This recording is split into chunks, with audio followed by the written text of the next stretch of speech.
Hi viewers. இன்றைக்கி நான் சொல்ல போகிற காரியம் என்னென்னா, ஆண்டவர் எனக்கு செய்த அதிசயங்கள். இன்றைக்கி ஆண்டவர் எனக்கு வந்து 100 காலையில் செலவுக்கு எடுத்துகிட்டு போனேன். பார்த்தா மதியானத்துக்கு சாயந்தரத்துக்குள்ளே காலி ஆச்சு. இப்போ சாயந்தரம் ஆண்டவர் காலையில் ஒரு ஐடியா பண்ணி வேலை செய்கிறதுக்கு வந்து ஒரு 100 அந்த குழு பாராட்டினார். அந்த சோதரம் அதுவும் பார்த்திங்கன்னா ஒரு குறிப்பிட்ட செலவு கடக்குன்னு மாறி போச்சு. அப்புறம் பார்த்திங்கன்னா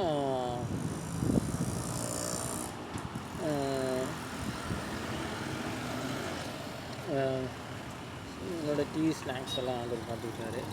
அதுக்கு சோதரம் 100 சந்திச்சதுக்கு சோதரம். காலையில் பஸ்ஸுக்கு ஆண்டவர் சந்தித்ததுக்கு இந்த ₹100 கொடுத்ததுனால சந்தித்ததுக்கு சோதரம். என்னோடய டீ செலவு ஆண்டவர் சந்தித்ததுக்கு சோதரம். அதே மாதிரி நான் இன்றைக்கி காசு வாங்குகிற இடத்துல ஆண்டவர் திரும்ப பாராட்டி டீ வாங்குறது பாராட்டினாரு. அதற்கு சோதரம். சர்ச்சில் ஆண்டவர் இதில் சாப்பிட முடிஞ்சது எனக்கு, அதற்கு சோதரம். ஸோ இது மாதிரி நிறைய காரியங்கள் இருக்குது. ஒவ்வொரு நாள்லேயும் ஆண்டவர் நோக்கி பார்க்குற அதிசயங்கள் அநேகம் இருக்குது. என்னோடய மூளைக்குள்ளே தான் இருக்குது. யோசித்து நல்லா பார்க்கணும். அநேக காரியங்கள் நம்ம சுற்றி பிரச்சனைகள் இருந்தது. ஸோ அதெல்லாம் ஆண்டவர் நம்மளை ரெஸ்ட் எடுத்து காப்பாற்றினாரு நம்ம நினைக்கிறோம். ஆனால்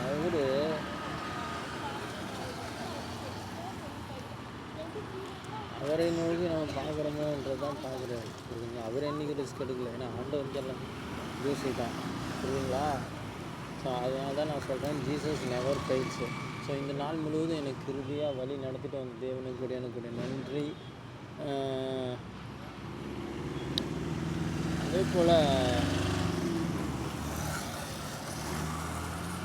வேறு என்ன சொல்கிறது,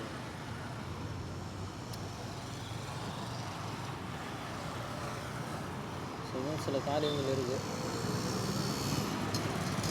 நேற்று சொன்ன விஷயங்கள் பார்த்திங்கன்னா, நேற்று கிறிஸ்மஸ் புத்தாண்டு நல்ல ஒரு உணவு கொடுத்த தேவனுக்கு நன்றி. நல்ல ஒரு உடையை போட திரு பாராட்டினதுக்கு நன்றி. இந்த வருஷத்தோட கிறிஸ்மஸை பார்க்க எனக்கு திரு பாராட்டினார், அதற்கு நன்றி. ஆலயத்துக்கு போய் ஆண்டோடைய தரிசனத்தை பார்த்ததற்கு நன்றி. ஆண்டவருடைய தரிசனம்ன்றது சாதாரண விஷயம் கிடையாது.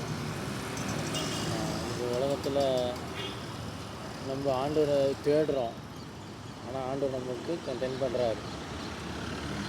ஆனால் இதுவே நான் ஆண்டவரை அறியாமல் இருந்தேன்னா, உலகத்தில் எனக்கு எல்லாம் கிடைச்சாலும் அவர் இல்லைன்னா அது ஒன்றுமே இல்லை. தான் அர்த்தம்.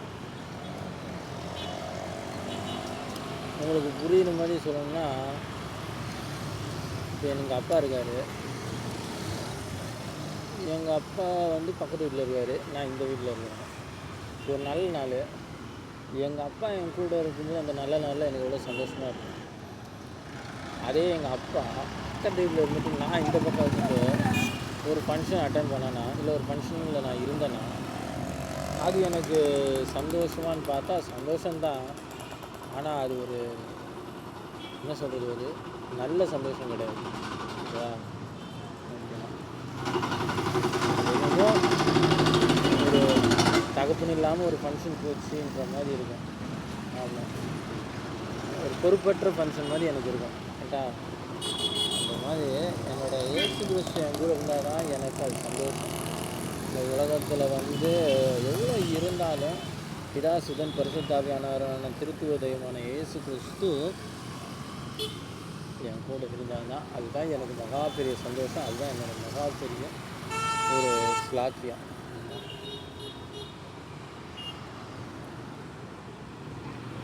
So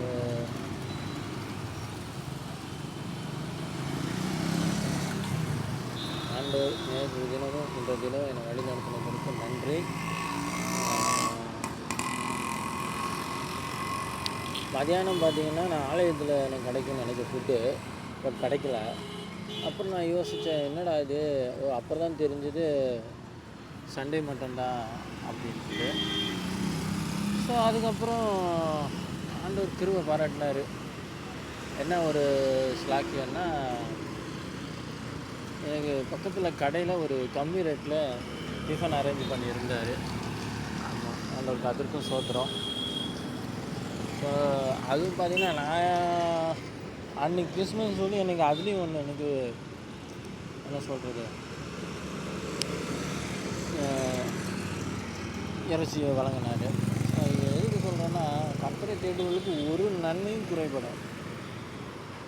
thank you Jesus.